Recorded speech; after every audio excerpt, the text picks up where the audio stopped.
Sir Shri संगत Singh Ben sir जी का, जिनके द्वारा ये प्रबल सच्चाई हम सभी तक पहुंची है। और धन्यवाद करते हैं यहाँ पे उपस्थित सभी आवाज उन्नति के और जो परमेश्वर के मजदूर हैं, ऐसे परमेश्वर के लिए काम करते हैं, सभी के लिए एक बार जोर जोर तालियां, क्योंकि यहाँ पे उपस्थित हर एक जन के द्वारा परमेश्वर काम कर रहा है और हर एक की चाहत है कि पिता आप हमें यूज करें अपने कामों में।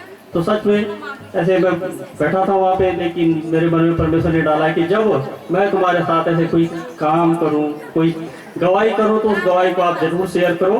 तो सच में अभी कल की गवाही है, तो सत्संग में आना था यहाँ पे, और सत्संग में आने के लिए हर एक जन उतावला रहता है ना, कि एक अंदर से एक खुशी जाहिर होती है कि परमेश्वर का दरबार है और अपने पिता के लिए वहाँ पे जाना है। तो ऐसे जल्दी जल्दी में आए, तो जो शर्ट घर में पहनी थी उसमें मेरा एटीएम कार्ड था, और मैंने शर्ट घर में उतारी, वो तो घर में टांग दी और खाली पर्स जेब में रखा, चल पड़े। और पहले स्कूल गया, स्कूल से आया, श्रीनगर आया कि एटीएम से पैसे निकालूंगा। एटीएम के बाहर खड़ा हुआ, पर्स निकाला तो उसमें एटीएम नहीं, और पर्स में 200-300 रुपए थे। मैंने कहा परमात्मा, तेल भरवाना है, ऋषिकेश जाना है, और बहन जी को भी ऐसे इन्वाइट किया कि बहन जी आप हमारे साथ चलना। गंगू बहन जी को मैंने कहा 2 जन वो भी आ रहे हैं, वो भी हमारे भरोसे और जेब में 1 पैसा नहीं है। तो क्या हुआ, पिता तो जानता है ना, पिता को तो मुझसे पहले पता था कि इसके पास एटीएम नहीं है। तो उसी समय जब मैं ऐसे सोच ही रहा था, तो हमारे ऐसे रिश्तेदार, मेरे भांजी का मंगेतर, तो वो वहाँ पे स्कूटी लेके पता नहीं एटीएम के बाहर से पता नहीं कहाँ से यार, वहाँ पे मुझे देखिए स्कूटी खड़ी कर दी। कहते हैं आप यहाँ पे? अरे मैंने कहा ऐसी बात हो गई, एटीएम में घर भूल गया और मुझे ऋषिकेश जाना है, पर पैसों की व्यवस्था नहीं हो पा रही है। मैंने कहा तुम 5000 दे सकते हो? कि ये भी कोई बात है, अभी देता हूँ। वहीं पे एटीएम पे गया, उसने 5000 निकाले, मेरे हाथ में रख दी। मैंने कहा परमेश्वर तेरा धन्यवाद, है ना, कि क्योंकि पिता जानता है कि जाना है वहाँ, इसके बाद पैसे नहीं है, तो परमेश्वर ने उसी समय वहाँ पे उपलब्ध करवाया ना पैसा। इधर उधर मतलब 2 कदम इधर उधर जाने की जरूरत नहीं पड़ी, वहीं पे आया और वहीं पे पैसे मिल गए, है ना।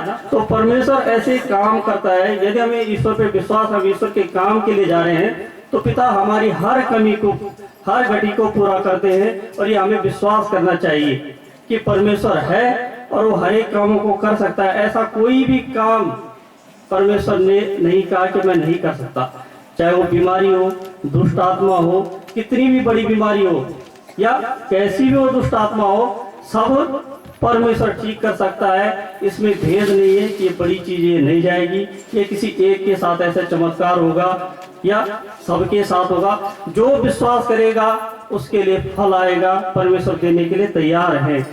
विश्वास है हमारे ऊपर। ऐसे कल जहाँ पे हम रुके थे, मेरे भाई थे रोज समय, तो उन भाई को हमने ऐसे परमेश्वर का वचन बताया।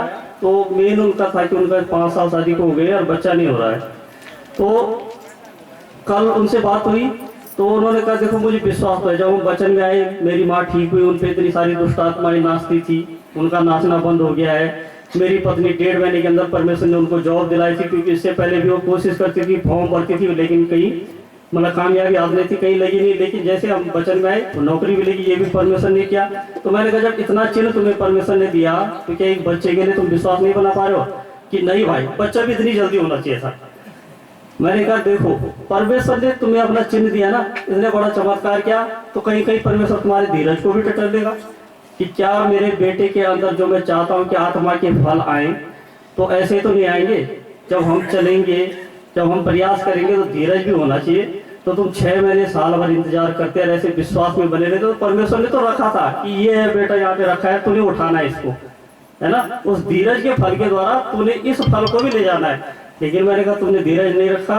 तो अब वो बोल रहा है कि यहाँ पे एक और भी कोई रहते हैं डॉक्टर, ऐसे ओझा भी है, तो हांडी के द्वारा कुछ करते हैं, कि कहते हैं मैं वहाँ पे जाऊँ। मैंने कहा ठीक है, परमेश्वर ने तो कहा है कि जब तेरे सारे दरवाजे बंद हो जाए तब तो मेरा दरवाजा खोलना, तब खटखटाना, तब मैं तेरे लिए प्रकट करूंगा। तो अभी तेरे मन में तो सब कर जो तेरे मन में आ रहा है, जब सब जगह से थक जाएगा तो तब फिर परमेश्वर के पास आना।